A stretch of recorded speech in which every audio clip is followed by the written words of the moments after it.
Olá, jovens! Mais uma semana, mais uma hora boa, o podcast da família brasileira. Isso aí. Né? E hoje, eu e menina Alberto Deliola estamos aqui um de frente para o outro. Ou seja... Não tem convidado. Não tem convidado, né? Ou seja, agora, Alberto, você vai olhar aqui na lente da verdade e me conte tudo, não me esconda nada. Tá vendo? É a minha imitação horrível de Clodovil. Eu tava achando que era Maria Gabriela. Pode ser também. Não. Se fosse Maria Gabriela, ia ser. Ele é cantor, ele é ator. Das puxadinhas. Ele é diretor. Me diga aí, Alberto. Tem que dar uma puxadinha, tem que dar uma puxadinha. Realmente. Foi. Mas... O importante é que são duas referências que não significam absolutamente nada pra 90% das pessoas, porque elas não são velhas iguais a gente. Esse negócio de ser velho, cara, é uma coisa muito ruim, sabe? Porque dou aula na faculdade de medicina, sou professor voluntário no curso de medicina, dou aula de psicologia médica. Você acredita que tem médico que não viu o Brasil Pinta? Tem médico atendendo aí fora. Não, pô, Penta é 2002, 23, não dá certo. Cara, já tem médico. Meus alunos lá estavam no 5º período. Criança, cara. Os meninos. Cara, eu viajei agora com os meninos, né? Que eu tirei férias e tal. E aí eu tive a brilhante ideia de jogar futebol com adolescentes. Perigoso. Aqui, ó. Tá vendo? Perigoso. O cotovelo do tio todo fudido? Então, aí beleza, né, cara? Fui jogar com os meninos e tal. Uma dúvida, os adolescentes eram... Rubiões e adolescentes. Deixa eu ser mais técnico aqui. Nem todos eram adolescentes. Alguns eram rubiões entre 10 e 13, 12 anos ali. E outros adolescentes de 13 até 16 anos de idade. Era uma galerinha que tava no mesmo hotel. E o hotel era um hotel grandão, assim, tal. Então ele tinha um campinho. E seus meninos jogam bem futebol, né? Meu menino joga super bem. Meu mais velho, o Eric, é goleiro mesmo, assim, tal. Muito bom. E o meu mais novo, o rolê dele é basquete. Sei lá por quê, saca? E aí eu fui jogar com o Eric, com os amigos que ele tinha feito lá. E aí eu me estrupiei inteiro, né? Porque eu sou um idoso. E, cara, é a primeira vez que eu demoro o tempo que eu tô demorando pra um machucado cicatrizar, saca? Ele não cicatriza mais direito. Ele demora, ele não cicatriza, ele não dá casca. Vira pereba. Saca? Então, assim, eu cheguei num ponto de idade que eu não tinha chegado ainda, que é o ponto em que o vô já não tem mais cicatrização, saca? É um caminho sem volta. É o Movi anti-Wolverine. Agora, eu vou te falar que eu tenho muito preguiça desse discurso de que envelhecer é bom. Eu não acho bom, não. Eu acho que a gente tem que respeitar os mais velhos e não deve ter etarismo. Uhum. Agora, os impactos que a gente tem, cara, depois dos 40, tá de brincadeira que isso é bom. Antigamente, eu tava comentando com a minha mulher. Cara, a gente ia pra uma festa, chegava às 5 da manhã em casa, dava um cochiladinho, 9 horas tava pronto. Meu irmão, hoje, não me fala não, cara. São dias pra recuperar, ué. Velho, você sabe, né, cara? Eu tô atendendo o voo dos deportados toda semana. E aí, assim, o voo... Primeiro que ele é o catajeca, né? Porque ele vai pingando, né? Ele passa primeiro na Colômbia, depois ele passa aqui. E aí tem que reunir todo mundo na Louisiana pra mandar o pessoal pra Louisiana, pra vir pra cá, pra vir pra Colômbia, pra vir pra cá. Então, assim, em tese, esse voo deveria chegar na parte da tarde em Confins. Na prática, o dia que ele pousou mais cedo, ele pousou 10 horas da noite. Então, o que rola? Ele pousa, às vezes ele pousa junto com um voo da Copa que tem aqui, e aí, né, o que o jovem ama? Convenção de Chicago de aviação civil. Né? É a conversa que a gente tem nos bailes funk, entre as torcidas de futebol e tal. E como todo mundo sabe, né, o voo fretado, ele tem que esperar em relação ao voo comercial, o voo de carreira. E aí chega o voo da Copa, demora pra caralho, a gente começa a atender o pessoal 11 e pouco, resultado, a gente nunca termina antes de 1h30, 2 horas da manhã, e tem dia que vai até 3, 4 horas da manhã. Meu irmão, Confins já fica na casa do caixa-prego, pra eu voltar pra Belo Horizonte 1 hora. Eu chego em casa 3 horas, 4 horas, 5 horas da manhã, eu não sou ninguém no outro dia, velho. E quando eu tava na faculdade, cara, eu fazia história de manhã, trabalhava à tarde, voltava à noite pra fazer as matérias de letras. E muitos dias eu estudava a madrugada inteira e ia pra faculdade no outro dia, de boa. Mas o tempo chega pra todos nós. O tempo é inexorável. Ele chega pra todos nós, assim como chegou pra Freud. É verdade, é verdade. E se o tempo chegou para Freud é porque hoje nós vamos falar de outro assunto que é o quê? O que o jovem quer saber. E o jovem, Alberto, ele quer saber de verdade mesmo é sobre hipnose, é sobre Freud, é sobre mesmerismo, Charcot, Mesopotâmia. O que você vai trazer para o jovem hoje, Alberto? Pois é, eu quero falar um pouquinho de hipnose. E é um tema que eu gosto bastante. Ouvi dizer, né? Ouvi dizer isso. Feliz é aquele que trabalha com o seu hiperfoco. Até que eventualmente ele vai odiá-lo, mas aí tem outro problema. Não aconteceu ainda não. E tem um negócio de hipnose, é que... É aquele lindo ditado, né? Trabalhe com o que você ama e você odiará tudo. Exatamente isso. Mas tem uma coisa legal de hipnose, é que existem conexões da hipnose com a psicologia e que, em geral, quem estuda psicologia não sabe. O que eu vou falar hoje aqui contar de hipnose, o psicólogo médio não sabe. Pro psicólogo saber o que eu vou falar hoje, ele tem que ter um hiperfoco nesse assunto. Porque é tipo saber o papel do mesmerismo da Revolução Russa. Inclusive, eu passei na escola, tava o pessoal só debatendo isso. Foi o Padre Lebré, não foi? Foi exatamente. Foi. Padre Lebré. Eu ouvi falar. Essa foi uma piada interna. Peraí. O João é louco. Quem fez? Ele pegou uma piada antiga só pra véi dos anos 80 de BH. Mas eu achei muito... João, quem assiste lá é do Brasil inteiro. Porque o Padre Lebré, pra quem não sabe, era um colégio que, segundo a lenda... PPP, papai pagou, passou. Então o menino tava lá no último semestre lá, ia reprovar, mandava pra esse colégio Padre Lebré. Manda pro Padre Lebré que passou mesmo. Que não existe aos 30 anos. Sim. Pelo menos existe aos 30 anos. O sujeito mais novo que se formou no Padre Lebré tem 50 hoje em dia, né? Então... Era uma piada. Eu estudei no Colégio Santa Maria, da Floresta. E era pertinho do Padre Lebré. E os professores falavam, não tá aguentando? Vai pro Padre Vai Lebré. pro Padre Lebré. Mas enfim.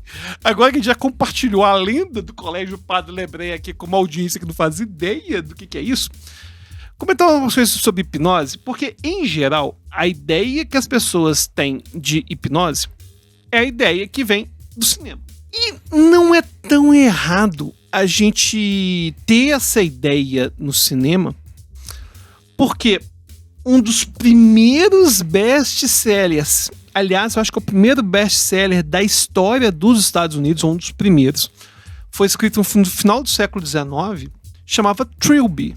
E Trilby contava a história de uma mulher que tinha uma voz muito poderosa, a Trilby, só que ela era desafinada.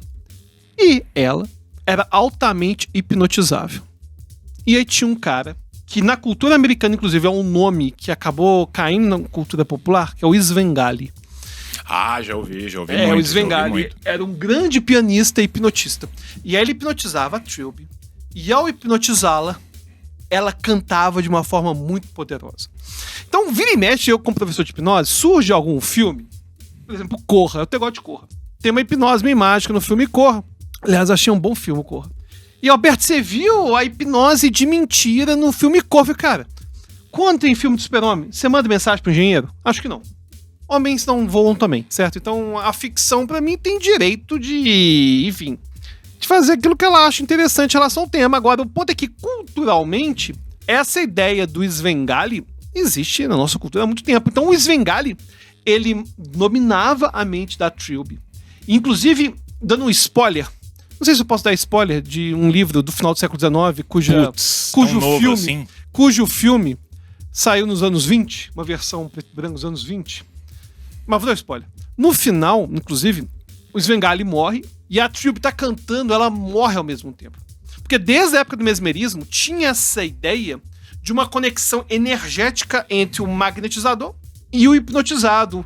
Essa ideia de que a pessoa tem um poder incrível a ser disparado, que ela vai perder o controle, enfim. São ideias que já existem em hipnose há muito tempo. E essa popularização dessas ideias vem com os shows de mesmerismo, magnetismo, igual a gente teve do La Fontaine, que a gente falou no episódio passado, que os jovens estavam o tempo todo querendo comentar, enfim, sobre o La Fontaine, que era um magnetismo famoso. Agora, quando a gente vai começar a ter uma hipnose realmente mais científica? É importante entender que aquilo que a gente tem de hipnose hoje, ela tem vários ramos e aquele ramo da hipnose de palco, com essa questão do Svengali, da Trilby, existe até hoje. Vai ter uns shows de hipnose de palco aí bem esquisitos, sabe?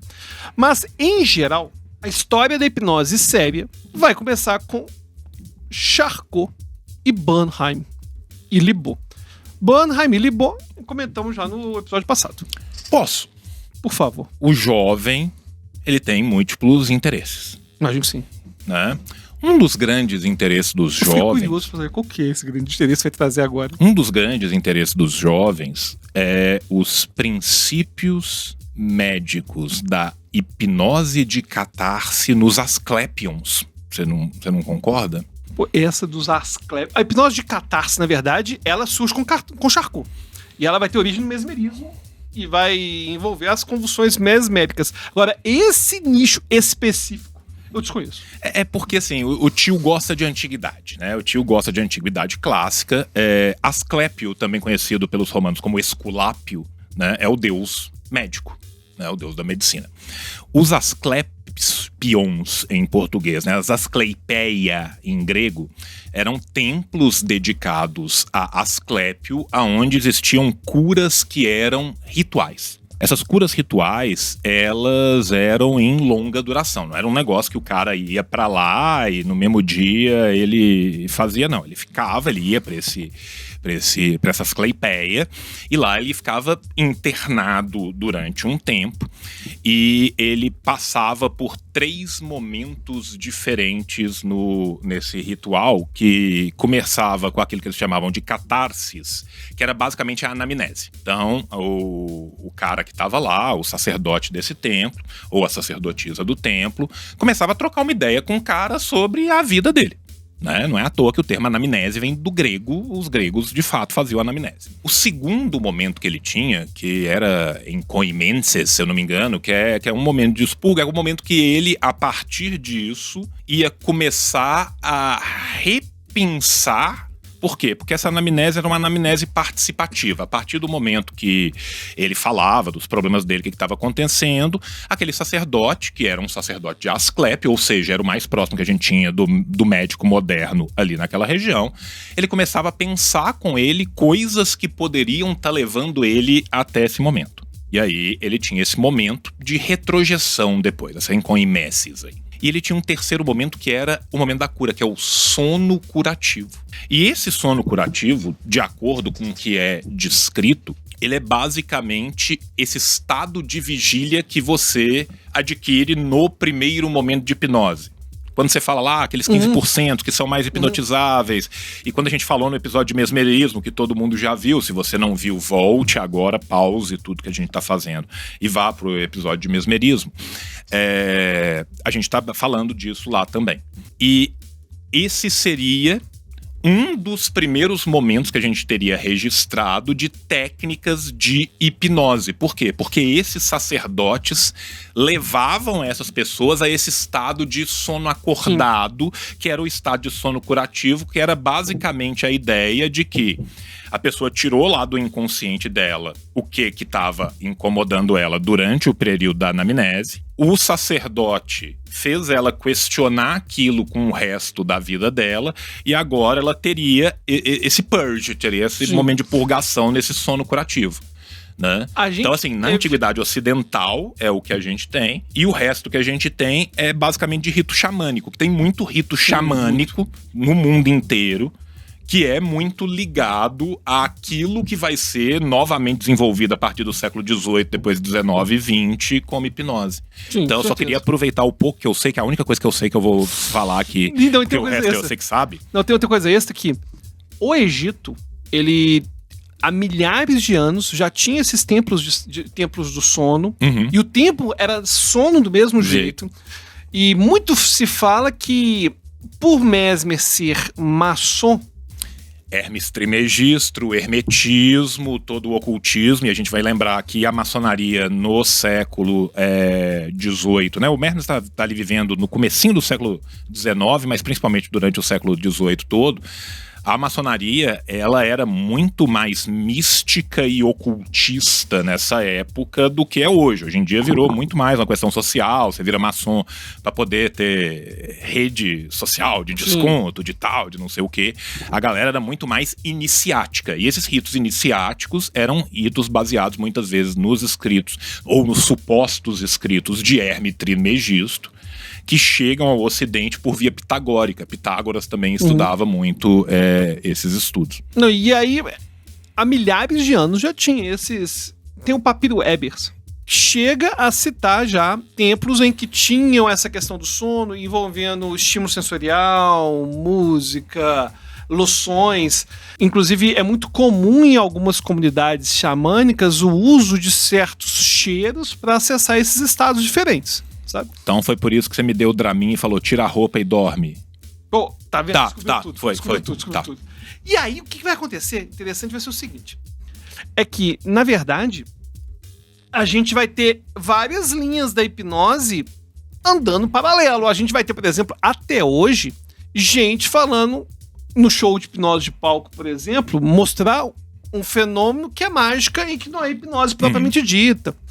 E uma coisa que eu já digo pra todo mundo que tá assistindo, em geral, esses vídeos de YouTube de hipnose que você vê são todos reais.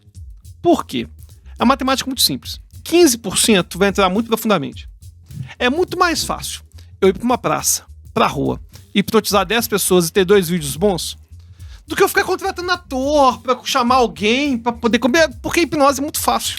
E o pessoal questiona muito. Eu lembro quando você foi no Três Elementos, que você fez com o Emílio. Cara... E todo mundo saiu falando assim, não, isso aí foi combinado, o Milho não sei o quê. E assim, velho, eu sou muito amigo do Milho, você também, mas assim, pô, ele veio conversar comigo depois que você foi lá, saca? E ele falou comigo, velho, eu não tenho lembrança de nada. Ele começou a falar, eu fui embora e eu comecei a falar os bagulho e tal, e é tudo real, velho. Claro que é real. E a galera não tá acreditando, e todo mundo tá falando assim, pô, vocês combinaram, tal, você não tem sei uma o quê. ideia, quando eu hipnotizei o Pirula, que foi em termos de gravação de conteúdo, uma grande virada na minha carreira como hipnotista, o que aconteceu foi o seguinte, eu hipnotizei ele, passou um ano, eu e Pirula não sabíamos como ele ia conseguir colocar aqui no canal dele. Porque a gente falou, pô, mas ele vai precisar fazer uma introdução. Um ano depois... A gente fez um bate-papo só nós dois. Eu falei, foi até no Maxud, no hotel lá em São Paulo. A gente falou das questões científicas na hipnose, pra depois mostrar os vídeos. E até hoje tem gente que fala que aquilo é tudo combinado. Gente, pra que o Pirula ia ficar... Enfim, agora, muita gente fala assim, só acredito se for comigo. Tá, vamos lá, conversar igual gente grande. Então você não acredita como foi na Lua. Primeiro ponto. A gente tem que ter noção de qualidade de evidência científica. Os achados científicos sobre hipnose são muito conclusivos. A gente sabe muito, os achados, assim, são muito conclusivos. Sabe? Não, inclusive, assim, durante o século XX inteiro, a hipnose foi cada vez mais aceita dentro da medicina tradicional ocidental a partir desses estudos. Não, sim, claro que sim. Agora uma coisa... assim, segunda metade do século XX, eu tô falando assim, de 1950, 60 claro. Pra cá, tem vários estudos sérios. Né, agora, a partir do século XXI, que aí ficou indubitável. Por quê? As alterações de percepção, alucinação, que é o que mais assusta as pessoas no dia a dia, foi o que aconteceu com o Emílio, aconteceu com o Pirula. Elas, na verdade, sempre ficavam o quê de quê? Tá, mas e se o Pirula estiver mentindo? E se o Emílio estiver mentindo? O único discurso que a gente tinha, a única prova material que a gente tinha da hipnose até os 2000 e alguma coisa, era o discurso do cara. O cara falou assim, olha, eu fui hipnotizado. Hoje existe uma coisa chamada ressonância magnética funcional. Então o cara tá olhando uma figura, uma imagem colorida. Aí faz a ressonância magnética funcional, vê o padrão cerebral. Depois mostra algo preto e branco, faz o padrão cerebral. Depois hipnotiza a pessoa pra falar pra ela ver tudo preto e branco. O cérebro reage, igual quando tá vendo preto e branco. Ou seja, você fala assim, vou bater um sino. Aí você olha a ressonância, onde vai soar o sino no cérebro. Aí ativou, beleza. Hipnotiza, você não escuta o sino. Cara, o cérebro não reage. Então são coisas assim muito impressionantes, certo? Então, existe um debate sobre qual deveria ser a melhor aplicação clínica da hipnose.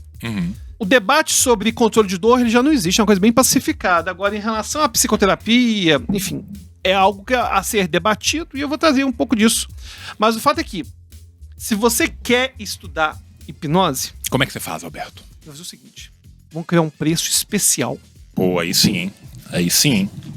vou colocar o QR Code aí na tela, na descrição. Tem 2 treinamentos meus. Você vai ter um mega desconto pegando os 2. E consegue hipnotizar os coleguinhas. Beleza? Vamos melhorar isso ainda mais? Por favor.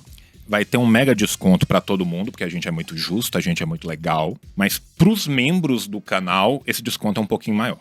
Com certeza absoluta. Tá? Por quê? Porque, gente, pelo amor de Deus, ajuda nós, né? Olha que estúdio bonito, né? Vocês não estão vendo aqui, mas tem um homem maravilhoso atrás da tela, nos gravando e nos ajudando aqui. Um beijo pro Ricardo, melhor estúdio de Belo Horizonte, melhor estúdio do Brasil. Te amamos, menino Ricardo. Porém, menino Ricardo não paga boletos com dança interpretativa. Não paga. Não. Ele tentou. Né? Tentou. Ricardo é um grande dançarino. Né? Ele foi até o gerente Exatamente. Ele foi até o gerente do banco dele e falou: a partir desse mês, pagar-te-ei meus boletos com dança interpretativa, com biodanças de protesto. E o gerente dele falou: olha, Ricardo, a gente prefere dinheiro. Então a gente tem que pagar o Ricardo. Né? A gente tem o Tuller, nosso editor fenomenal. Vocês veem as coisas maravilhosas que a gente faz contra o link aqui o tempo inteiro, né? E tudo que vai contra o link vai a favor da sociedade brasileira. Sem dúvida. Né? Sem dúvida. E a gente tem que pagar o Tuller. O Tuller também foi até o banco dele, né? O Tuller faz jograis, né? E ele falou assim pro gerente: vou pagar com jograis. Ele falou: não, a gente prefere dinheiro. Então a gente tem editor, a gente tem o estúdio e a gente precisa da ajuda de vocês. Então nós estamos sendo muito gentil aqui. Vire membro e ganhe um desconto ainda maior. Perfeito. E aí, falando de hipnose, né? Como que começa a hipnose? O que vai ser hipnose? Eu já sei, os científicos estão bem consolidados. Mas podem entender que a hipnose, como terapia mesmo, vai surgir com o Bernheim. Uhum. Eu falei do episódio passado que o Bernheim, ele estava fazendo curas com magnetismo, junto com o Libot, até que ele percebeu que é hipnose.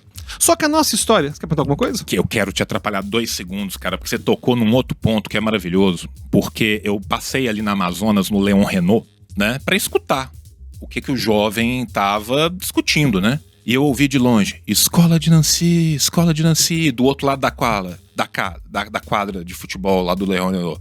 Escola de Saint-Pétrière. Então, essa briga entre a escola de Nancy e a escola de Saint-Pétrière é uma briga muito importante pro jovem. E ela vai ser essencial agora. Né? E o Bernheim é a escola de Nancy. E aí? E a história, inclusive a nossa história vai começar com a escola de Salpêtrière. Por que acontece com Salpêtrière? Charcot, primeiro neurologista da história, é um dos médicos mais importantes da história. Foi um dos primeiros a estudar com detalhe Parkinson, um dos primeiros a estudar esclerose múltipla. E tem várias descobertas que foram feitas de neurologia com alunos do Charcot. E o Charcot estavam num ambiente muito contaminado ainda pelo mesmerismo. Então, ou seja, era uma prática de hipnose, primeiro ponto, que ainda tinha muito toque, muita sensibilidade, muita estimulação sensorial. O banheirão do Mesmer. Não chegava até o banheirão do Mesmer, mas a estimulação sensorial tinha.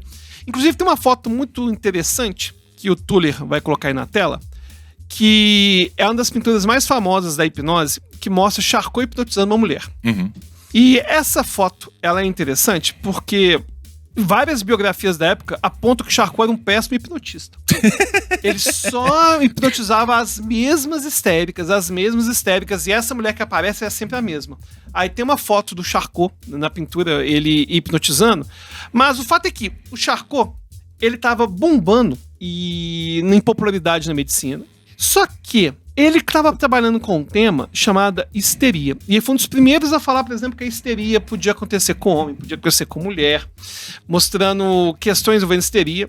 E tinha um médico austríaco, Freud, que estava muito interessado em histeria. Por que estava interessado em histeria? Porque o Freud estava começando a ter contato com pessoas que falavam que não enxergavam. Cara, não enxergava. Desculpa, eu fui consultar. O Freud, tecnicamente, é tcheco de nascimento, porque ele nasceu em Pribor, que era a República Tcheca à época, tá? E na época era Império Austro-Húngaro, É só porque eu sabia que tinha essa dúvida aqui. Essa eu fui então consultar. é austríaco, tá certo. Ele tá certo falar que ele é austríaco, porque a região aonde ele nasceu, que hoje é República Tcheca, pertencia ao Império Austro-Húngaro. Tá? É só porque eu sei que tem um terceiro. Eu sabia que tinha um terceiro lugar, eu não lembrava onde. Beleza. Mas é só pra falar aqui. E aí o Freud estava muito interessado em pessoas que por algum motivo não enxergavam, mas a pupila reagia. Elas reagiam à luminosidade, enfim, e dava a impressão que alguma coisa estranha estava acontecendo. E ele tinha a sensação que não era algo estrutural dos olhos, as mulheres que não conseguiam mexer o braço, essas histéricas. Foi estudar com Charcot. Só que, e a Salpêtrière era o berço aí de todo esse entendimento. Só que tinha um problema lá em Charcot. Se você pega os biógrafos do Charcot, e é o que o jovem está buscando. Sim. Biografia do Charcot. Ele falava o tempo todo que ele adorava a Salpêtrière, porque lá era um verdadeiro zoológico humano. Mas ele não fala, não é bem Barbacena não, só deixar claro aqui, não era bem Barbacena não. Mas ele falava de zoológico no sentido de que ele, então a Salpêtrière, e agora, claro, é uma crítica anacrônica, não tinha a ideia de reabilitação cognitiva. O que existia era documentação. Exemplo. E vamos lembrar uma outra coisa aqui, gente. Nós estamos falando de uma sociedade francesa que no século XIX literalmente fazia zoológicos humanos. Claro, tinha zoológicos humanos de verdade. Assim, o termo zoológico humano não é que o Charcot tirou isso da cabeça dele, não. Muita gente da Nova Caledônia, das colônias da França em África foram escravizadas, levadas até França e literalmente expostas como animais. Sim. E aí que o aconteceu? colonialismo francês é esse nível daí pra baixo. É que o Charcot, só pra você ter uma ideia do que era o zoológico humano, o Charcot ele foi muito avançado no estudo do progresso do Parkinson, estudo do progresso da esclerose múltipla, mas não tinha reabilitação. Então, por exemplo, ele tinha uma funcionária que trabalhava pra ele que tinha problemas na marcha. Ela devia uma picada. Aí o Charcot foi olhando, deixa ela morrer para descobrir o que ela tinha. E quando ela morria, não que ele a matava. Mas agora, vamos combinar, né? Não existia reabilitação também, não existia muito o que fazer. Mas ela morria, aí ele abria o cérebro, abria a medula, uma doença da mielina degenerativa. Vou chutar aqui por problema na marcha ter começado e ter chegado em morte, esclerose lateral amiotrófica, o que era? Não, esclerose múltipla mesmo. Esclerose múltipla mesmo, né? Na verdade, hoje, nem tô falando de ela, não, é porque naquela época, hoje a esclerose múltipla não é a esclerose múltipla de 20 anos atrás, imagina de 100 anos atrás. Santos Dumont morreu, um dos motivos foi a esclerose múltipla, ele tava aguentando as dores excruciantes e tudo mais, enfim. Então, o Charcot tinha uma vontade gigantesca de diagnosticar. Não existia ideia de reabilitação. E a reabilitação que ele fazia ainda tinha muita influência do mesmerismo, que era um negócio chamado metaloterapia. Ele pegava o metal e fazia banhos em metal, enfim, a questão de metal, como se fosse um imã mesmo, sabe? E era bem ruim.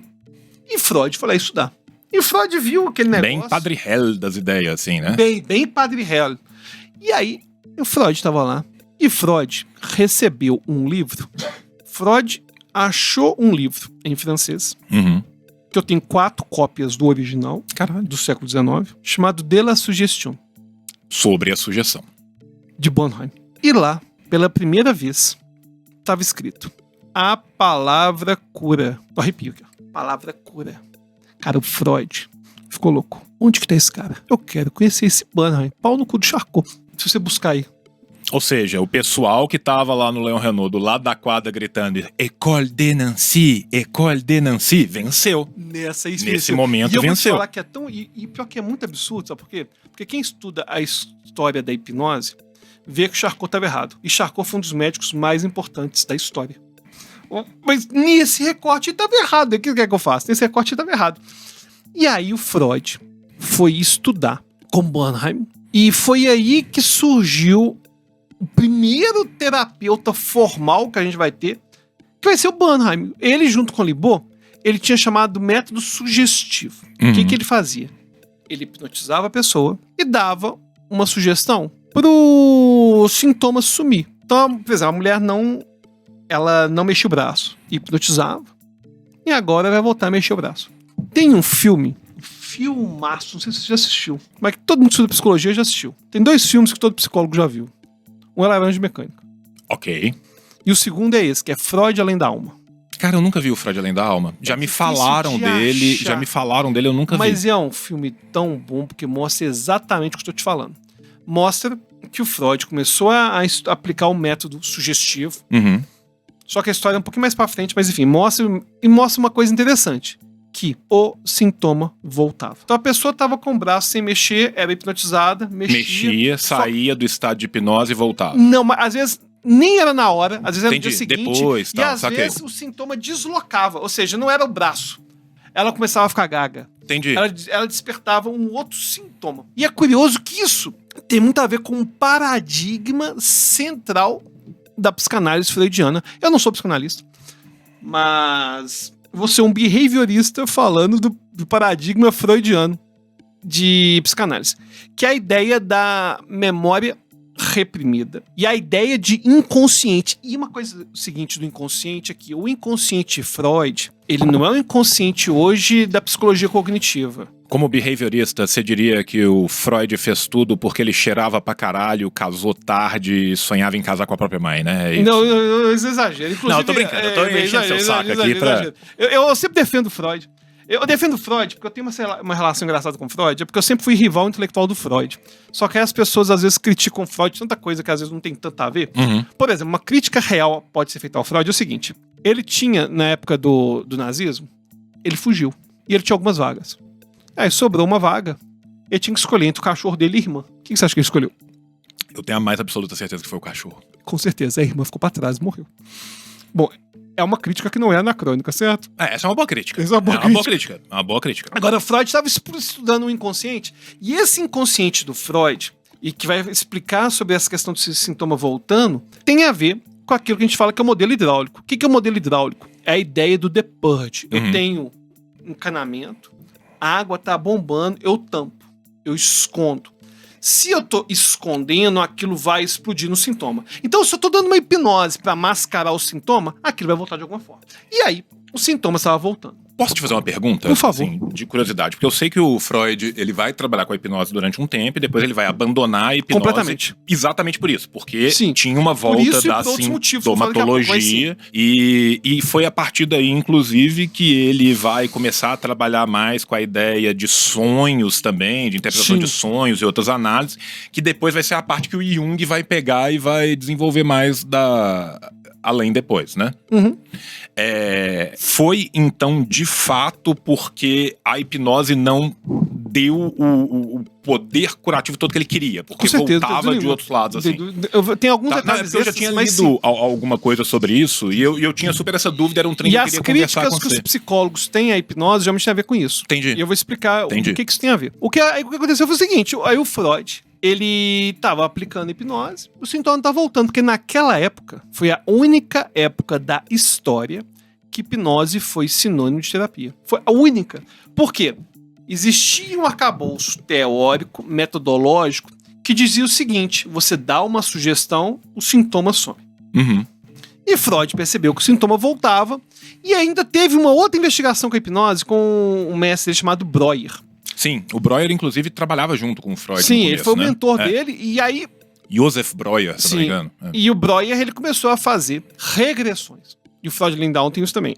Essa conexão que a gente tem de hipnose com regressão foi o Breuer que fez. Porque Freud começou a fazer regressões com hipnose. Ele pensou assim, peraí, se eu tenho uma energia, porque o inconsciente do Freud é energia, é máquina a vapor.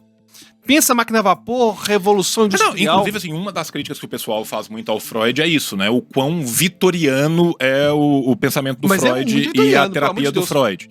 Né? E assim, não só na concatenação do pensamento, e isso é óbvio, gente. Ele é um homem do seu tempo. Claro, todo homem é um homem do seu tempo. É modelo hidráulico da emoção. Ele não usou esse termo, não, mas é tudo baseado em energia hidráulica. A crítica vai além no sentido também de o fato dele trabalhar terapeuticamente, com uma clivagem muito específica de um pessoal um pouco mais abastado, dentro de uma sociedade influenciada pela sociedade vitoriana, deixaria mais difícil a universalização dessas práticas em outros negócios, entende? Sim, mas eu não acho que esse foi o maior problema, não. O problema que eu vejo em relação ao Freud não é nem só dessa população que ele estava atendendo. A amostragem é muito pequena. Então tem várias conclusões que o Freud chegou, que hoje já foram refutadas, que daqui a pouco até falo algumas delas. Mas o fato é que todo modelo do Freud terapêutico de inconsciente vai vir da ideia de vontade de Schopenhauer. Então, quando fala assim, Freud era um charlatão, às vezes é o divulgador científico que fala isso. Caralho. Não. Porque naquela época, eu passei um paninho pro Freud. Já xinguei de deixar a irmã pra trás do nazismo. Bom, você concorda comigo que naquela época falar a fonte não era igual hoje? Não. Então, por exemplo, ele chegou a citar que o Schopenhauer era um grande filósofo. Agora, ele copiou Nietzsche. Tem ideias do Nietzsche que foram copiadas. Genealogia moral. Você pega o Mal-Estar de Civilização, olha só. Mal-Estar de Civilização, Totem Tabu, Moisés e o Monoteísmo. Cara, depois da coleção Vagalume, é isso aí. É isso aí, porque é fantástico. E o Freud escrevia muito melhor que o Nietzsche. Muito. Nietzsche é aforismo, cara. Nietzsche é igual você vai ler o negócio do Guy Debord. Sociedade de Espetáculo. O cara solta uma frase, solta outra, sei o quê. Não é aquele negócio de princípio, meio, fim, aquela narrativa que entrosa. Só que Freud começou a fazer hipnose regressiva. Assim, o Freud escreveu de uma forma muito mais jornalística do que o Nietzsche. Até porque o Nietzsche, né, tem a própria ideia da rebeldia aristocrática do Nietzsche leva ele a escrever daquele jeito. Exatamente. Né? Então, assim, tem muito a ver a forma com o que ele tá querendo. Claro, isso tem a ver com a potência. Sim. Então você pensa assim, pra mim, os dois maiores pensadores sociais do século XIX são, de longe, o Marx e o Engels e o Nietzsche. Eu, particularmente, não acho que tem comparação em questão de grandeza do que o Marx e o Engels trouxeram e que o Nietzsche trouxe. Eu acho o Marx e o Engels muito maior. Os nietzschianos vão discordar de mim, faz parte, do jogo, da vida, mas os dois são completamente... Sem clubismo nenhum. Sem clubismo nenhum. Mas, na verdade, você falar que é o mais importante, mais importante é de acordo com que referencial. Que referencial, obviamente, e tal. Em termos de impacto, não tem dúvida. Sim, mas o que eu tô te falando é que, por exemplo, Marx e Engels têm uma obrigação de tentar escrever de uma forma que o Nietzsche jamais teve. Com certeza. Assim como o Hegel ninguém entende. E que o Engels, inclusive, conseguia muito melhor do que o Marx. Cara, Engels é bom demais. Engels, pra ler, é uma delícia. Qualquer um que nunca leu Engels na vida, lê Engels, entende tudo e tal. Né? O sujeito que vai ler o Capital, né, ele chega uma hora que ele fala assim, o primeiro comentário que normalmente vem do Capital é o que diabos é uma jarda de linho, né, que é o comentário clássico. Mas assim, é muito mais difícil às vezes você ler o Marx do que você ler o Engels. Claro, não tem dúvida. Eu cheguei no Engels pelo Vygotsky, na verdade.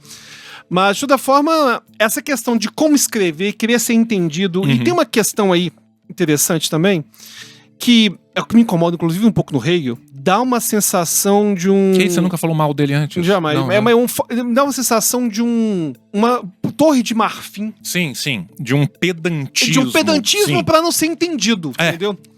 Mas, enfim, aí o Freud foi começar a fazer regressões. Não é à toa que, quando as pessoas querem fazer terapia comigo, frequentemente elas estão conectadas com regressões. Só que tava dando treta na regressão. Por quê? A pessoa, às vezes, tinha memória falsa. Ela lembrava coisa que não acontecia.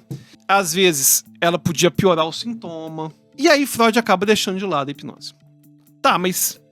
Então, por que hoje se trabalha com hipnose? É que, na verdade, a gente tá falando de psicanálise. Depois da psicanálise, a gente teve uma linha de pensamento, e tem duas que vão se conectar muito com a hipnose, que é o behaviorismo e a cognitivo-comportamental. Porque quando a gente começa a ter, no início do século XX, o behaviorismo, a gente começa a ter terapias muito focadas em exposição e habituação. Por exemplo, tinha um cara chamado Volpe, criador de uma técnica das mais famosas da psicologia, dessensibilização sistemática. O que é isso? Você joga o cara na merda até ele acostumar. Então, por exemplo, tinha uma menina que não andava de carro. Aí, ele pegou essa menina, pôs num carro à força assim, não é que ele, enfim, ele não a espancou pra ficar lá dentro, mas era um tratamento, ela participou, e aí ela entrou no carro, começou a gritar. Ele ficou 3 horas andando de carro com ela, na volta tava de boa, e tava curado. Ou seja, o que é a habituação? É o seu corpo tá tendo aquele estímulo aversivo, mas ele percebe que não é tão aversivo assim e ele acaba dessensibilizando, ele acaba acostumando. E a psicologia tem várias dessas técnicas de habituação, todas vão vir do chamado behaviorismo. E Volpe era um hipnotista. O Volpe, ele usava a hipnose frequentemente, principalmente no início do desenvolvimento da técnica, para relaxar o corpo. Porque tinha um cara chamado Jacobson que percebeu você não consegue ficar ansioso e relaxado ao mesmo tempo. Você não consegue ficar ansioso e relaxado ao mesmo tempo. Então, surgiram relaxamentos para relaxar o corpo. E se meu corpo relaxa, minha mente relaxa. Aliás, o conceito de mente nem existia realmente desse jeito, mas enfim, de toda forma, o cara, ele conseguiu um jeito de relaxar. E aquilo controlava a ansiedade dele. E aí, o pessoal do behaviorismo, como o Volpe, começaram a usar a hipnose para relaxar o corpo. Perceba que a gente saiu de um uso da hipnose para mexer em memórias, mexer no passado, cavucar, para um uso da hipnose para relaxar o corpo. Ou seja, agora eles começaram a usar a hipnose para quê? Para controlar a fisiologia da ansiedade. Então você vai ter, estudando hipnose desde Pavlov, você vai ter um cara chamado Clark Hull, que é um dos pais da psicologia do comportamento na teoria de drives, de motivação, que vai começar a estudar empiricamente hipnose, vai começar a entender o fenômeno hipnótico, suscetibilidade, e aí começam a ter os primeiros estudos de hipnose, de suscetibilidade, que vão estar nos mesmos estatísticas do mesmerismo. E aí, cara, foi interessante você citar o Hull, porque você tava falando de Hull, você tava falando dessa questão de habituação, você tá falando dessa questão de, tipo, habituar a pessoa e do behaviorismo, e aí eu penso no Milton Erickson. Porque o Clark Hull, hoje Milton Erickson é um grande nome da chamada terapia moderna. Ele foi o primeiro a fazer um reposicionamento de marca do inconsciente. Porque quando você pensa no inconsciente de Freud, até mesmo de Schopenhauer, apesar de ter a ideia de potência, de poder, é uma ideia muito negativa. É uma ideia meio animal, no sentido do id freudiano, essa questão de, enfim, de instintivo. E o Milton Erickson começou a dar uma ideia da hipnose baseada na atenção. Hipnose é o que eu estou prestando atenção agora. Hipnose é onde minha mente está agora. Então, por exemplo... E ele tem uma história pessoal muito louca, né, cara? Porque, tipo assim, o cara tinha pólio. Ele meio que autocurou. Ele não autocurou, mas assim, ele recuperou boa parte dos movimentos dele. Ele não foi bem... Ele não foi nem a recuperação, foi mais a questão do controle da dor. Ele tinha dores excruciantes de poliomielite. E ele começou, inclusive, a aumentar a acuidade sensorial dele por conta disso. Porque, por exemplo, ele começou a identificar os passos de quem estava transformando da cama, enfim. Ele andava de carreira de roda. E ele começou a dar uma visão do inconsciente como aquilo que eu tô prestando atenção. Já viu aquele negócio de falar assim, ele tá hipnotizado jogando videogame? É uma ideia do Milton Erickson. Ele começou a falar o seguinte, o difícil não é hipnotizar alguém. Difícil é tirar as pessoas da hipnose que elas estão no dia a dia. Caralho. O difícil não é tirar o cara do capitalismo. É tirar o capitalismo do cara. Exatamente. É você tirar a ideia de que o cara tem outra possibilidade. Então, o Milton Erickson vai falar, por exemplo, de transe tóxico. Que quando eu estou hipnotizado, eu às vezes estou tão mergulhado numa ideia que eu não consigo sair de jeito nenhum. Então tem gente que chega na terapia, chega de um jeito, cara, que a gente não tem nem o que fazer, porque ela tá tão decidida, tão determinada que é daquele jeito, que não tem o que fazer, que você normalmente não tem o que fazer. Entendi. Certo? Então o Milton Erickson...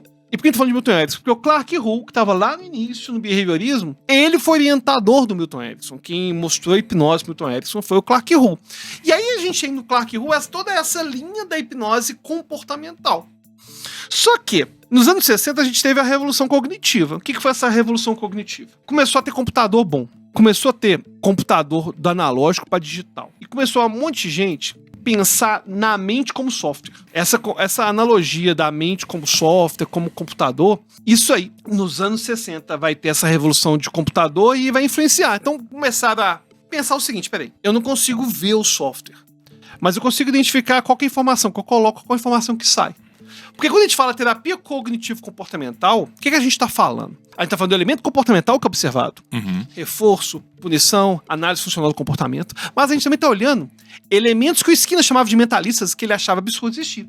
É falar da consciência, é falar da mente, é falar de crença. E aí, a hipnose passa a ser utilizada, associada com a terapia cognitivo-comportamental, principalmente para simular situações. Deixa eu dar um exemplo. Eu tenho um paciente que morre de medo de avião. E comportamental faz o quê? Exposição. Dá um jeito de expor o cara pra ele acostumando até acostumar. E eu não tenho como, né, ter um avião dentro do negócio. Esse é o grande problema. Eu não tenho como ter esse avião. Na hipnose eu posso. Se a pessoa ela estiver bem hipnotizada, ela consegue ter a sensação em cada sessão que aquela é uma ida de avião. Então eu consigo fazer o cara viajar para avião 3 vezes na semana. Então, perceba que quando eu falo então agora da hipnose como terapia, já não é mais no Bernheim que era um método de terapia que era hipnose. Não. Agora a gente trabalha com a hipnose já conectada com os marcos teóricos que vão ser utilizados em terapia. Então, na comportamental, a gente vai fazer exposições graduais ao Ela estímulo. é muito mais um instrumento do que a terapia em si. Ela é o instrumento. Ela não é a terapia propriamente dita. E aí nas TCCs, a gente vai ter a hipnose conectada com esses elementos todos de pensamento intrusivo, de crença, onde você gostaria de estar agora, esse negócio de imaginar. Agora, um ponto interessante é que quando a gente pensa em hipnose científica e comprovação e tudo mais, tem a parte de controle de dor, que é muito bem documentada, que eu não vou nem comentar aqui, mas enfim, é muito bem documentada. A parte de terapia, ela é associando a hipnose com a TCC. Como assim? Faz a terapia com TCC. Olha o resultado do grupo. Depois faz a mesma terapia com TCC com hipnose. E percebe que quando tem hipnose, aumenta a quantidade. O fator curativo ali vai aumentar. E agora o interessante é que na hipnose a gente trabalha com coisa chamada de sugestão, e é interessante explicar qual que é a diferença de sugestão. Por que sugestão é uma coisa tão interessante? Que é o seguinte, sugestão é diferente de comando. A sugestão ela é muito poderosa e a gente vê isso o tempo todo. Porque, por exemplo, se eu te chego assim, ô João, levanta o braço. Você levanta. Agora se eu falo, ô João, imagina que tem um balão puxando esse braço. Você começa a levantar o braço, um exercício da imaginação, um movimento ideomotor, só que eu não tenho a sensação de controle, eu tenho a sensação voluntária de perda de controle. Entendo. Então, quando eu falo de sugestão, geralmente é uma reação que o meu organismo tem ao que foi dito. Não é algo deliberado. Então, por exemplo, se eu falo assim, ô João, fecha os olhos, imagina que tem um limão na sua boca, você mastigando esse limão, enfim, imagina a saliva. Essa alteração que você está tendo não é tipo, vou produzir saliva. Não, é sugestão. Sugestão, como que ela funciona? Sugestão, você imagina algo que de forma indireta te dá uma reação. É você chegar de manhã, faça esse teste aí, você que é os nossos minutinhos. Chega de manhã e fala assim, ô gente, esse leite tá meio azedo, não tá não? Aí você toma o leite, tá meio azedo. Todo mundo vai sentir o leite meio azedo. Vai. A gente altera a nossa percepção. Isso acontece por quê? Por que a sugestão é tão poderosa e por que ela acaba acelerando os processos terapêuticos? É porque, na verdade, nosso cérebro é uma máquina de prever o que vai acontecer. Então, ele quer imaginar o que vai acontecer. Então, ele se prepara. Já viu que às vezes a gente vai no dentista? Você já teve a sensação do dentista. Você tá no dentista. Aí, antes de colocar a anestesia, você já sente dor. Mas nem encostei ainda. É porque você já esteve naquela situação, já sentiu uma dor com anestesia. E o seu cérebro é como se fosse uma regressão mesmo. Ele projeta a dor antes de você sentir. Ele tá querendo imaginar o que vai acontecer. Pra você que tem criança, que daqui a pouco você vai passar mais por isso, é vacina em criança. Vacina, tirar sangue em criança e tal. A criança tem uma experiência de dor com agulha. Ela tá gritando quando o cara tá com a agulha na mão. A agulha não encostou, a agulha não chegou perto e ela tá gritando com a agulha na mão. Se você consegue tirar o foco da criança daquilo, às vezes ela toma a agulhada, o cara tira e terminou, e você fala, terminou. E ela fala, não senti. É super normal. É porque a dor tá sentindo pela previsão. E é mais curioso ainda, que meus nenéns, eles estão com 10 meses agora, datando bastante o vídeo, mas eu sinto que meus nenéns são melhores pra vacina que os maiores. Porque, às vezes, é a mesma vacina. Os meus nenéns ainda não criaram essa conexão da previsão da dor. Então, eles choram no momento da agulha. Mas não chora antes, não chora. Detalhe, passou a dor e já acabou. As crianças que chegam lá, que tem 4 anos, 3 anos, elas já entendem. Já. E aí elas começam a sentir mais dor. E aí, essa questão da previsão do cérebro, ela é poderosa porque dá uma sensação de que o corpo tá fazendo aquilo sozinho. E quando a gente tem essa sensação de que o corpo tá fazendo aquilo sozinho, é uma sensação de automatismo. Tem muita gente que vai definir a hipnose como uma perda de controle deliberada. Não é que a pessoa perde o controle. Ela se deixa numa situação naquele momento que ela vai automaticamente... Ela vai ser... É igual você tá dirigindo o carro no automático. Você vai deixando. Agora, muita gente, mais recentemente, vai falar que a hipnose... Tem um autor chamado Irvin Kirsch. E ele foi o primeiro a descobrir a fraude da indústria farmacêutica. Aliás, tem episódio aqui, indústria farmacêutica. Nosso primeiro, inclusive. e fraude na indústria farmacêutica envolvendo os recaptadores de serotonina. Começaram a vender os recaptadores de serotonina, que é um tipo bem específico de antidepressivo, um tipo bem específico. E a fluoxetina, que é um termo popular. E ele estava achando esquisito, as taxas estavam tão altas assim em relação ao resultado. E nos Estados Unidos, por algum motivo, não sei que motivo é esse, as pesquisas, elas não são públicas, elas ficam privadas da indústria, e só a indústria FDA que teve acesso. Aí ele entrou com um processo e conseguiu identificar que a maior parte da melhora com o recaptador de serotonina era devido ao efeito placebo. E o efeito placebo, Irving Kirsch vai determinar como o efeito placebo como é um tipo de... A hipnose, quer dizer, a hipnose, o Irving Kirsch vai definir a hipnose como um tipo de placebo não enganador. Entendi. Por quê? Porque quando eu chego no placebo, pra quem não sabe, placebo é o quê? Eu dou um remédio que não serve pra nada e a pessoa sente um efeito placebo. Que é a melhora que não é por conta do remédio. O remédio não era açúcar, enfim, coisa assim. Na hipnose, o cara sabe que é sugestão. E ele melhora. Ou seja, ele não é enganado. Aí cria um termo chamado Open Label Placebo, que seria o placebo aberto, placebo né? aberto. É, porque assim, normalmente também para explicar para as pessoas, né, nos estudos que a gente vai usar placebo, a gente não conta para as pessoas quem que é o grupo do placebo e quem que não é o grupo do placebo. A pessoa não pode saber. Ela sabe que vai rolar. Ela sabe que vai rolar e ela sabe que vai ter um grupo que vai receber o remédio de verdade e vai ter um grupo que vai receber... Isso. Saca? Vai farinha, açúcar, qualquer merda assim. Né? E aí depois você compara esses dois grupos pra ver o que foi o efeito de autossugestionamento da pessoa que tá querendo melhorar, que tem um problema e tal, e o que foi de fato o efeito físico-químico daquilo que tá sendo processado ali. E o mais interessante ainda do placebo é que atualmente a gente tem pesquisas sobre placebo, antigamente a gente não tinha. O que acontecia? A gente chama de efeito placebo toda melhora que não é explicada pelo remédio. Então, antigamente, a gente só queria diminuir esse efeito. Então, não tinha uma preocupação de terem vários tipos de efeito placebo diferentes. Hoje a gente tem pesquisa envolvendo isso. Então, por exemplo, hoje a gente consegue identificar se aquele placebo é um retorno à média, se é uma remissão espontânea, se é o efeito Hawthorne, a pessoa, por exemplo, está se sentindo vigiada. É um problema que a gente tem em pesquisa da saúde. Você pega, por exemplo, vamos supor, tá tendo pesquisa dessas novas canetas de emagrecimento. Aceitamos patrocínio também. Essas novas canetas de emagrecimento. Já aceitamos patrocínio. Aceitamos patrocínio também de implante capilar, botox e estimulação de colágeno. Ou seja, se o governo turco quiser levar o Alberto pra Turquia... Tamo aí, tamo junto. A gente já faz tudo. Já põe o botox, já faz o implante de cabelo... Vou chegar, senhor. E aumenta 32 centímetros na perna do Alberto e fica 10 vezes mais alto que eu. Mas enfim, aí quando a gente vai pensar nesse... O que eu tava falando? Eu perdi todo. Você tava falando do efeito placebo, dos diferentes efeitos placebos, você tá falando do efeito Hawthorne? Não, eu lembrei. Aí tem essas canetas aí que vão nos patrocinar. E aí o que acontece? O cara participando da pesquisa tem um viés grande. Por quê? O cara tá participando da pesquisa. Ele não sabe se é caneta de verdade, se é o placebo, mas ele vai ter que ver aquele médico toda semana. Esse médico vai fiscalizar ele, vai falar assim, olha, essa aqui é a dieta que você tem que fazer.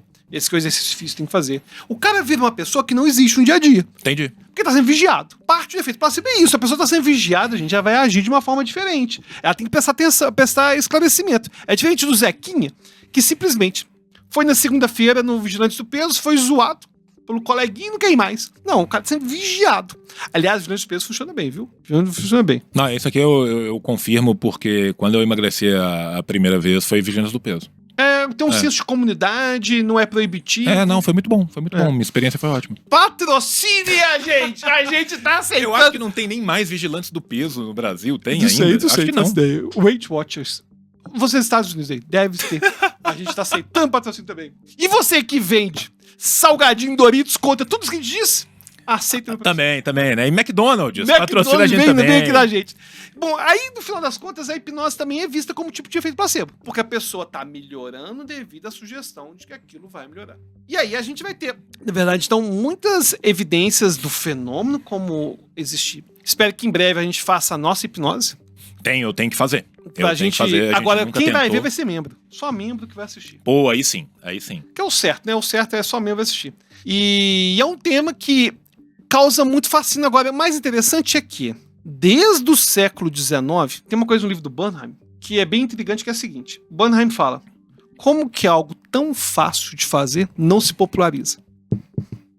E isso foi uma conversa que eu tive com o Alberto sobre hipnose. Não sei se você lembra, quando a gente saiu pra beber aquele dia lá, eu virei pro Alberto e falei assim, cara, aprender hipnose foi muito difícil. Você estudou quantos anos pra conseguir chegar num ponto de você falar que, pô, agora eu consigo fazer e tal, não sei o quê.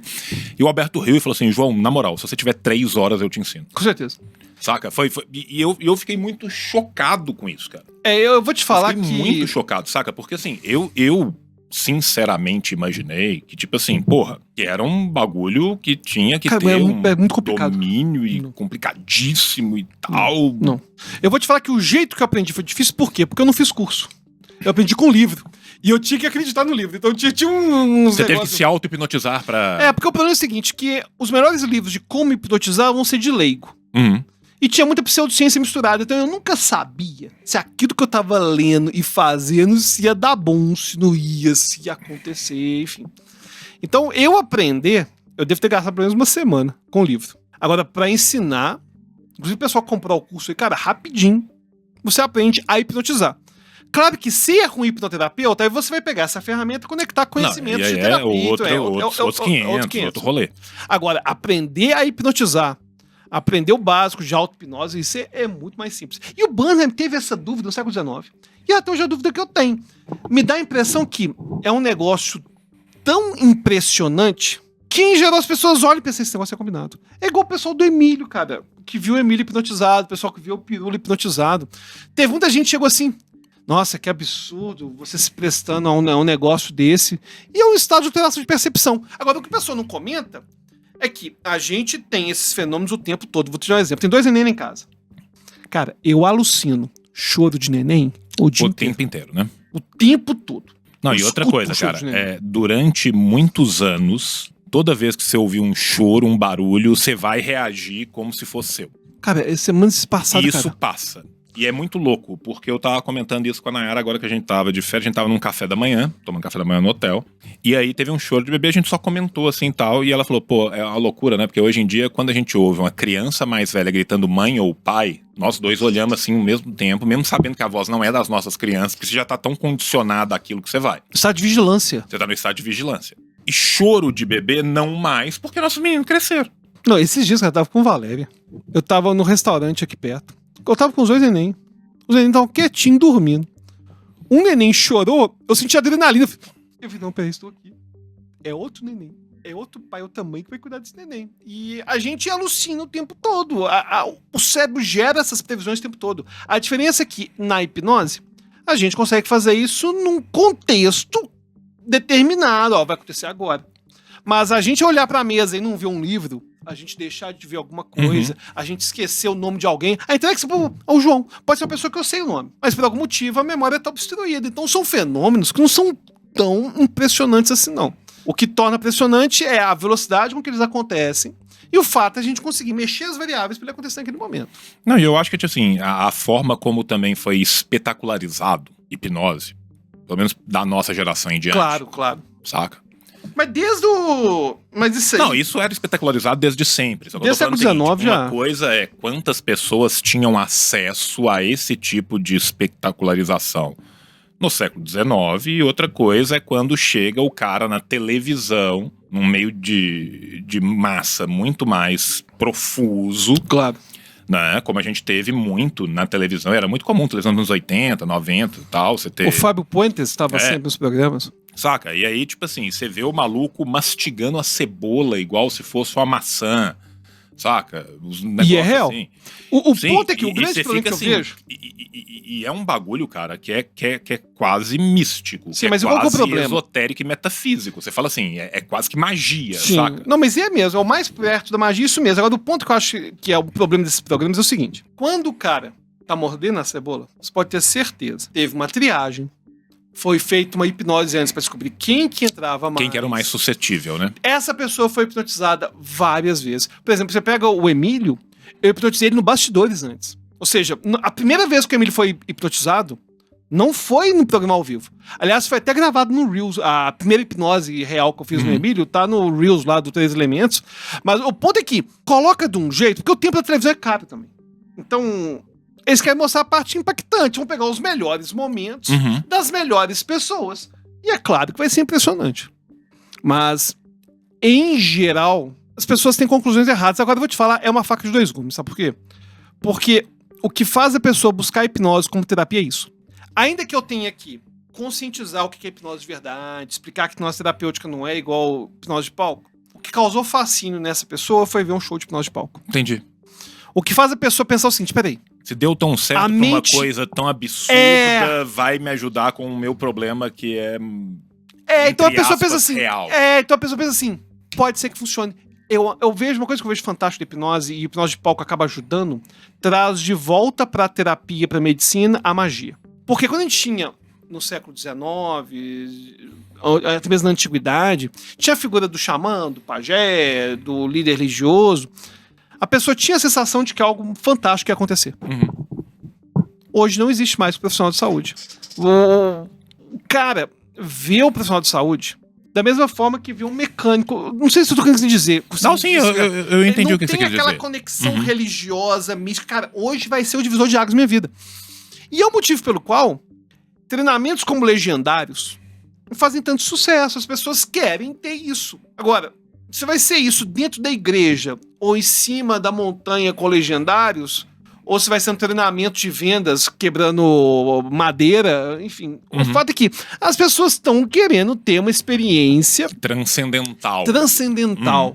E a hipnose traz isso, e se você fizer com alguém que entende de ciência, você vai fazer uma terapia baseada em evidência com esse aspecto. E aí uma outra coisa que eu imagino, e eu sei que a gente já tá, né, chegando no final do nosso tempo, assim, é o fato da pessoa ir para uma terapia com hipnose, querendo muito já que aquilo funcione, deve facilitar bastante. Sem dúvida.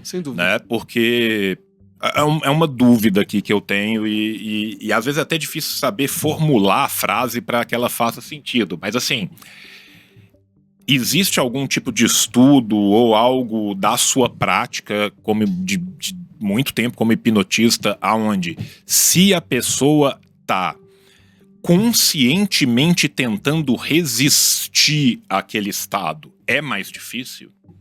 Você entende o que eu tô te falando? Sim, é bom. Porque, tipo assim, beleza, eu falo assim, posso te hipnotizar? Pode. Aí, beleza, você vai ter o cara que tá lá naqueles tantos % que é mais fácil, você vai ter a galera da metade, e você vai ter uma galera que deve ser mais difícil. Sim. Mas se para além disso, é muito diferente o cara falar assim, eu quero ser hipnotizado e buscar uma terapia onde ele sabe que ele vai ser hipnotizado e ele conta com isso pra conseguir lidar com algo. Aumenta a chance de que ele não consegue lidar num estado normal de consciência, do cara que simplesmente está aberto a qualquer coisa que pode acontecer ou não. Eu imagino pro cara que tá ali querendo provar que o hipnotista é charlatanismo e que não existe, e eu não vou, e eu não vou, e eu não vou. Sim, tem um cara da escola de Nancy, chamava Emile Coué. Emile Coué foi um dos estudantes do Bornheim, do Liban, e que falava o seguinte, todos os dias, sob todos os pontos de vista, eu vou cada vez melhor. E é uma frase que ele falava de autossugestão consciente, você ficar pensando no pensamento positivo. E essa frase, inclusive... Igual o Erickson ficava pro controle da dor dele, né? Tipo, sim, de certa forma, controle da dor e pro controle de movimento. Ele focava o pensamento pra tentar aquilo ali. E, inclusive, essa frase tá numa música do John Lennon. Você pega a música Beautiful Boy, ele fala, antes de dormir, faça uma oração. E falava, todo dia, sobre todo, every day, in every way, it's getting better and better. E isso é também do Emile Coué. E o Emile Coué, ele criou algumas leis para sugestão, e uma delas, que é interessante, é a lei do esforço reverso. Ele percebeu que, como é uma sensação que tem que ser de automatismo, se a pessoa quer muito que aquilo aconteça, ela começa a não conseguir engajar no processo. Entendi. Chamava a lei do esforço reverso. Isso pode acontecer na terapia. O cara quer tanto que aquilo aconteça, que a expectativa que era boa começa a ser algo ruim. Entendi. É assim, o cara tá tão na pira de que aquilo aconteça, que ele quer que aquilo não só aconteça, como aconteça tudo e de uma vez e na loucura. E aí na primeira vírgula que sai fora do sonho maluco que ele criou, idealizou na cabeça dele, já começa a piorar. Exatamente. E aí tal. Exatamente. E o segundo ponto que vai ter é que não tem que acreditar para ser hipnotizado. Eu tenho que engajar. Então, por exemplo, você pode ver um filme de terror. Sabe um filme de terror? Você pode ficar olhando pra pipoca, você pode se desconectar das instruções que são sendo dadas pelo filme de terror Tá. e sentir menos as sensações. Ok. Mas você não tem controle pro medo que você vai sentir se você estiver seguindo as instruções. Uhum. Hipnose é a mesma coisa. Então, por exemplo, cara, eu não quero ser hipnotizado. Pô, ele vai pensar em outras coisas, não vai acontecer nada. Agora, beleza, não quero ser hipnotizado, mas eu tô lá imaginando tudo que ele tá falando. Tô fazendo com que o meu cérebro imagine aquilo com a maior força possível. Ele vai sentir. Entendi. Não tem como ele impedir de sentir, não. Então, muitos se perguntam, você precisa acreditar pra hipnose? Acreditar ajuda pelo engajamento. Uhum. Mas o engajamento é mais importante, pra você estar engajado naquela sensação. E pra gente finalizar, comentar que tem um ponto interessante, que a gente tem evidência de que treinamento de auto-hipnose, ele consegue aumentar a suscetibilidade. Tá. A gente não tem evidência de que o cara vai virar um virtuoso. Por exemplo, o Emílio é um virtuoso. O Emílio, inclusive, vai mais do que pirula. Se eu chego pro Emílio e falar, agora eu sou o Richard Dawkins. Ele viu o Richard Dawkins. É uma coisa muito doida. Mas a gente tem evidência, o cara que não respondia quase nada, começa a ter sensações mais fortes. Entendi. A gente teve treinamentos envolvendo psicologia comportamental. E esse treinamento surgiu pelo seguinte... E aí também na TCC você vai usar uma parte que é... A TCC com hipnose, por exemplo. Usa-se uma parte que é o terapeuta fazendo e uma outra parte que é de auto-hipnose. Sim, a gente ensina a pessoa a aplicar, exatamente. Exatamente, é sempre feito em paralelo. Pra romper o trauma lá, Sim, X ou é Y sempre qualquer feito em que ela paralelo. tá trabalhando ali. Eles descobriram que dava pra aumentar a suscetibilidade de hipnose com um negócio bem É interessante. tipo, o cara vai pra casa, no exemplo do avião, e ele vai também começar a pensar Sim. que ele tá no avião e tá tudo bem. Sim, exatamente. Tá. E aí, as primeiras ideias sobre o aumento de suscetibilidade aconteceram pelo seguinte. Quando fazia o teste de hipnose, dava sempre as estatísticas lá do Marquês de Püssinger. 15%, muito, enfim, o resto é a curva do sino, curva de Gauss, a The Bell Curve. Só que, perceberam uma coisa. Se antes de aplicar o teste, eu mostrasse um filminho de pessoas altamente hipnotizadas, O cara ficava aumentava. mais suscetível. Ficava mais Saquei. suscetível. Saquei. ficava suscetível. E aí perceberam que a expectativa e o comportamento faziam diferença e acabaram desenvolvendo protocolos que inclusive estão no curso de auto-hipnose que o pessoal vai poder comprar hoje. E você que é membro, né? Um preço tem especial a para todo mundo, mas quem é oportunidade de ter membro um vai preço ter, ainda melhor. com certeza. Agora eu queria falar horas que, João, mas surgiu um problema, né? Nossa hora boa. Ah, essa infelizmente acabou, né? Vocês minutinhos se uniram todos e completaram a hora boa. E isso significa que nós vamos voltar na semana que vem, mas não sem antes lembrar para você que tá em casa, que esse canal conta com você, tá? Esse é o momento da hipnose, tá? Eu nunca fiz hipnose na vida, mas eu vou fazer igual eu via o povo fazendo na televisão. Olhem fixamente para esse medalhão. E sabe o que olha? É do Braid. Ah, é do Braid? É do Braid, da fixação do olhar, que ele usava realmente o olhar para poder fazer um cansaço. Então aqui, ó, vamos tentar. Igual o Braid. Olhem fixamente para este medalhão. Você se sente cada vez mais à vontade aqui no Hora Boa. A sua vontade é se tornar membro para poder frequentar as nossas comunidades, poder conversar com a gente no Telegram, poder receber os episódios exclusivos. Pronto, vocês estão hipopotizados. E agora todo mundo vai virar membro do nosso canal. Eles não sabem se eles Curtir e vão compartilhar. virar membro porque foram hipnotizados ou para mostrar que eles não precisam nem disso e já vão ser. Exatamente. membros Então, de qualquer você jeito. faz isso. Você vira membro e vai no chat e comenta. Você não conseguiu, João. Você falhou miseravelmente. Eu virei membro pra te provar que você tá errado. Ou você vira membro e vai no chat e comenta. Você conseguiu, João. Isso, vamos descobrir. E eu virei isso. membro. Nós vamos descobrir. Esse vai ser o nosso estudo científico. Perfeito. E na semana que vem estaremos de volta com mais um dos assuntos que o jovem ama. Um beijo no seu coração. Até a próxima. E tchau, tchau. Valeu.